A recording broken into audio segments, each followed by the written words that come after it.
नमस्कार दोस्तों, स्वागत है आप सभी का हमारे चैनल पौराणिक लोक पर। गौरी पुत्र गणेश को प्रथम करें प्रणाम, मनोकामना पूर्ण करें, सफल करें सब काम। गौरी पुत्र गणेश की जय। जय श्री गणेश जी की। मित्रों, धार्मिक मान्यताओं के अनुसार सप्ताह के 7 दिन अलग अलग देवी देवताओं को समर्पित होते हैं और इसी प्रकार से बुधवार का दिन सभी देवी देवताओं में सबसे पहले पूजे जाने वाले भगवान गणेश को समर्पित होता है। ऐसी मान्यता है कि जो भी व्यक्ति बुधवार के दिन सच्चे मन से भगवान गणेश की पूजा अर्चना करता है और उनकी कथा का श्रवण करता है, गणेश जी की कृपा से उस व्यक्ति के जीवन में कभी भी धन धान्य की कमी नहीं होती है और जीवन की हर समस्या सरल हो जाती है। तो चलिए मित्रों, श्री गणेश जी को नमन करते हुए सुनते हैं बुधवार के दिन गणेश जी की बहुत ही सुंदर कथाएं। आशा करते हैं कि आप सभी सच्चे मन से कथाओं का श्रवण करेंगे। तो पहली कथा इस प्रकार शुरू होती है। एक समय की बात है, समतापुर नगर में मधुसूदन नामक एक व्यक्ति रहता था। वह बहुत ही धनवान था और उसके घर परिवार में किसी भी प्रकार की सुख सुविधाओं की कोई कमी नहीं थी। मधुसूदन का विवाह बलरामपुर नामक नगर की एक सुंदर और सुशील कन्या संगीता से संपन्न हुआ था। एक बार मधुसूदन अपनी पत्नी को लेने बुधवार के दिन बलरामपुर गया हुआ था। मधुसूदन ने अपनी पत्नी के माता पिता से संगीता को विदा कराने के लिए कहा, तो संगीता के माता पिता बोले, बेटा आज बुधवार है। बुधवार को किसी भी शुभ कार्य के लिए यात्रा करना अशुभ माना जाता है। अपने सास ससुर के लाख मना करने के बाद भी मधुसूदन उनकी बात नहीं माना। उसने कहा कि माता पिताजी, मैं ऐसी शुभ अशुभ की बातों को बिल्कुल भी नहीं मानता हूं। और ऐसा कहकर मधुसूदन और उसकी पत्नी दोनों ने बैलगाड़ी से यात्रा प्रारंभ की। जैसे ही 2 कोस की यात्रा संपन्न हुई तो उसकी बैलगाड़ी का एक पहिया टूट गया।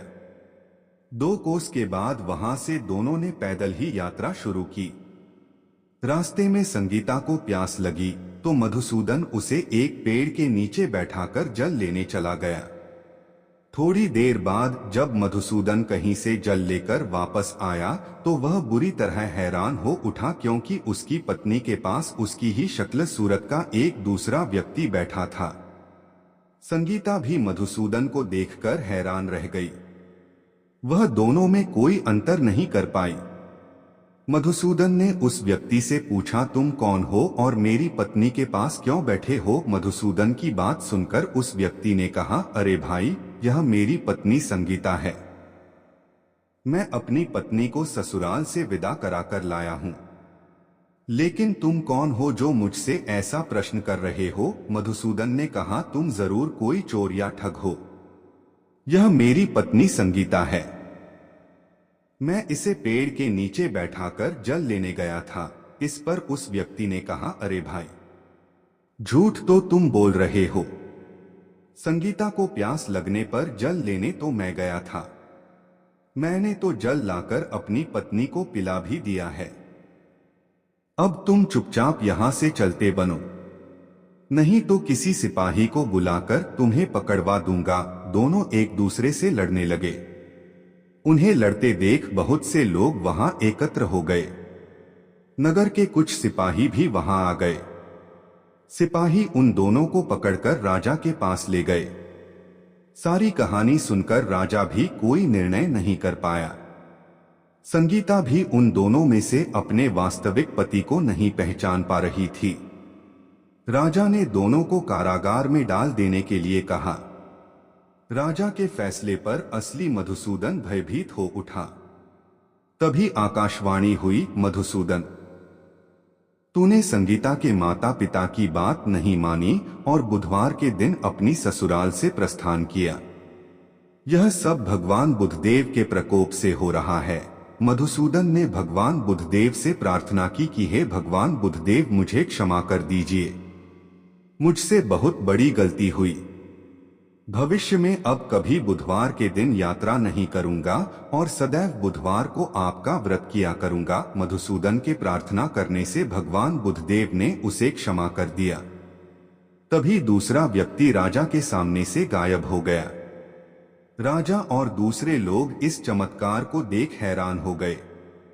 भगवान बुद्धदेव की इस अनुकंपा से राजा ने मधुसूदन और उसकी पत्नी को सम्मानपूर्वक विदा किया।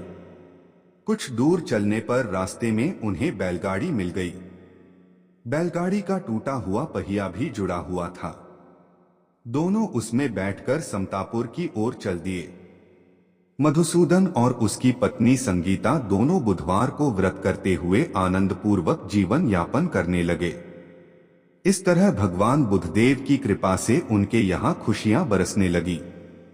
इस तरह जो कोई भी स्त्री पुरुष विधिवत बुधवार का व्रत करके यह व्रत कथा सुनते हैं, भगवान बुद्धदेव और भगवान श्री गणेश जी उनके सभी कष्ट दूर करते हैं। यह थी बुधवार की पहली व्रत कथा। तो बोलिए मित्रों, जय श्री गणेशाय नमः।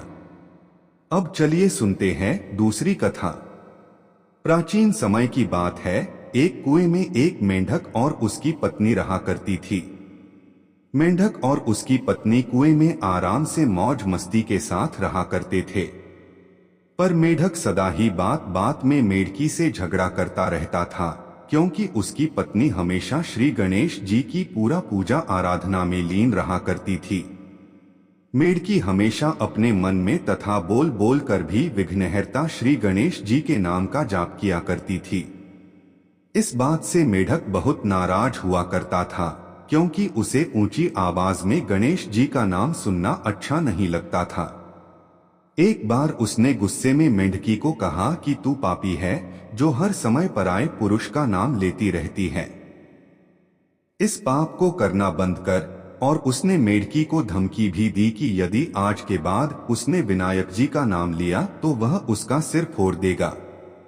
एक दिन की बात है, कुएं पर राजा की दासी पानी लेने के लिए आता है, और जैसे वह कुएं में अपना बर्तन डालता है तो बर्तन में पानी के साथ साथ दोनों मेंढक और उसके पत्नी भी बाहर जाती है।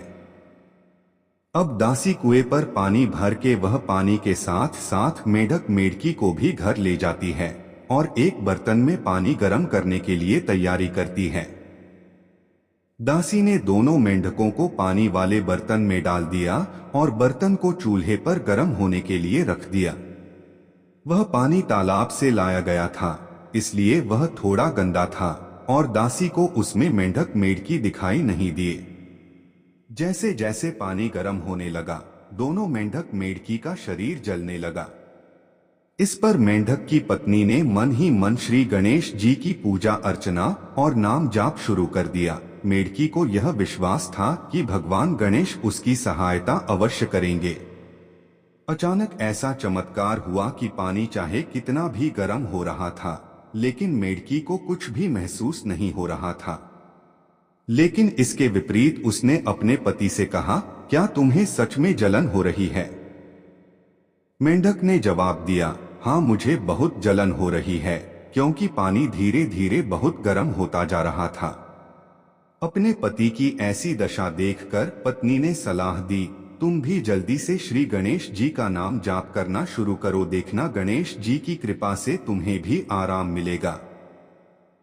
जान बचाने के लिए मेंढक ने भी श्री गणेश जी की पूजा शुरू कर दी और दोनों पानी में रहकर श्री गणेश जी की भक्ति में लीन हो गए। उनकी भक्ति से प्रसन्न होकर श्री गणेश एक बछड़े के रूप में प्रकट हुए और मिट्टी के बर्तन को लात मारकर गिरा दिया, जिससे गर्म पानी बाहर फैल गया और दोनों मेंढक मेढकी की जान बच गई। अब तो दोनों मेंढक खुशी खुशी तालाब में लौट गए और उस दिन से अब वे अपना हर दिन भगवान गणेश की पूजा अर्चना में बिताने लगे और वे दोनों श्री गणेश जी के बड़े भक्त बन गए। कथा समाप्त हुई तो बोलिए गजानन महाराज की जय हो। हे गणेश जी महाराज, जैसा सुख आपने मेढक और मेढकी को दिया वैसा ही सुख सबको देना। कथा समाप्त हुई। बोलिए मित्रों, विघ्नहर्ता श्री गणेश की जय हो गजानन महाराज की। अब सुनते हैं तीसरी कथा। एक नगर में एक मालिन रहती थी। उस मालिन का एक अत्यंत ही सुंदर पुत्र था, परंतु किसी बीमारी के कारण उसके पति का स्वर्गवास हो गया था और अब वो अपने पुत्र और सास के साथ रहा करती थी। उस मालिन की सास अत्यंत ही कठोर हृदय की स्त्री थी और सदा ही अपनी बहू को कष्ट और पीड़ा देती थी। और इसी प्रकार से एक दिन सास ने गुस्से में आकर अपनी बहू और पोते को घर से निकाल दिया। कोई आश्रय न होने के कारण वे दोनों रोते चलते चलते एक जंगल में जा पहुंचे और वहां एक बड़े पेड़ के नीचे बैठ गए। वहां से थोड़ी दूर पर एक गणेश जी का मंदिर था। इस मंदिर में बहुत लोग रोज गणेश जी के दर्शन करने आते थे। सभी भक्त दर्शन करके गणेश जी को प्रसाद चढ़ाते और फिर वही प्रसाद सबको बांट देते थे। इसी प्रकार से गणेश जी के प्रसाद से माँ और बेटे का गुजारा होने लगा। गणेश जी की कृपा के कारण अब तो दोनों माँ बेटे गणेश जी की पूजा पाठ में लग गए। एक दिन उन्होंने सोचा कि क्यों न हम भी जंगल से फूल लाकर बेचें। और इस प्रकार से वे रोज जंगल से फूल लाकर उसकी माला बनाकर बेचने लगे, साथ में पूजा की सामग्री और प्रसाद भी बेचने लगे। इससे उनकी आमदनी होने लगी और धीरे धीरे गणेश जी की कृपा से आमदनी बढ़ने भी लगी। जल्दी ही उन्होंने अपना एक मकान और एक दुकान बना लिया। उस नगर के राजा की लड़की मंदिर में रोज पूजा करने आती थी। वो मालिन के बेटे को देखकर राजकुमारी उस पर मोहित हो गई और उससे विवाह करने की सोचने लगी। जब राजा की बेटी ने अपनी भाभी से मन की बात कही तो उसकी भाभी ने कहा, यह तो मामूली मालिन का बेटा है और तुम एक राजा की बेटी हो। यदि तुमने उससे विवाह किया तो हमारी बहुत बेइज्जती होगी। पर राजकुमारी अपनी बात पर अड़ी रही। उसने कहा, मैंने तो प्रतिज्ञा कर ली है कि विवाह उसी से ही करूंगी। और इस प्रकार भाभी ने घर जाकर सारी बात राजा को बता दी। राजा ने पुत्री की खुशी के लिए मना नहीं किया और विवाह के लिए तैयार हो गए। उन्होंने बड़े धूमधाम से बेटी का विवाह मालिन के बेटे के साथ कर दिया। मालिन ने सबसे पहले बेटे भू को गणेश जी के मंदिर में ले जाकर पूजा पाठ करवाया और गणेश जी का आशीर्वाद दिलवाया। इसके बाद पूरे नगर में यह बात फैल गई कि गणेश जी की पूजा करने से सब दुख कष्ट दूर हो जाते हैं। यह बात सुनते ही नगर के सभी लोग मंदिर आने लगे। मालिन और उसके बेटे की बिक्री और बढ़ गई। उधर उसकी सास के बुरे दिन आ गए। अन्नदाता उससे रूठ गए और वह भूखों मरने लगी। एक दिन वह रोती धोती उसी गणेश जी के मंदिर में आ पहुंची। वहां वह मालिन के बेटे से बोली, मैं भूखी हूं, मुझे रोटी पड़ा दे दो बेटा, इसके बदले मैं तुम्हारा सारा काम कर दूंगी। लड़के को दया आ गई और उसे काम पर रख लिया, पर उसने अपनी दादी को नहीं पहचाना। जब मालिन घर आई तो उसने सास को पहचान लिया। वह सास से बोली, सासू जी आप यहाँ कैसे? सास ने पोते की तरफ इशारा करके कहा, मेरी इस सेठ के यहाँ नौकरी लग गई है। बहू बोली, यह आपका पोता है और यह घर भी आपका ही है, यह दुकान भी आपकी ही है। जब आपने हमें घर से निकाला तब गणेश जी ने हमारी रक्षा की। बहू की बात सुनकर सास बोली, मेरी करनी मैंने भोग ली। बहू बोली, सासू जी अब आप हमारे यहाँ रहो और पोते का सुख देखो। हे गणेश जी महाराज, जैसा सुख आपने मालिन को दिया वैसा ही सुख सबको देना। अब सुनते हैं गणेश जी की अंतिम कथा। एक नगर में एक बुढ़िया रहा करती थी। वह गणेश जी की परम भक्त थी। बुढ़िया हमेशा गणेश जी का व्रत रखती और गणेश जी की भक्ति में लीन रहा करती थी।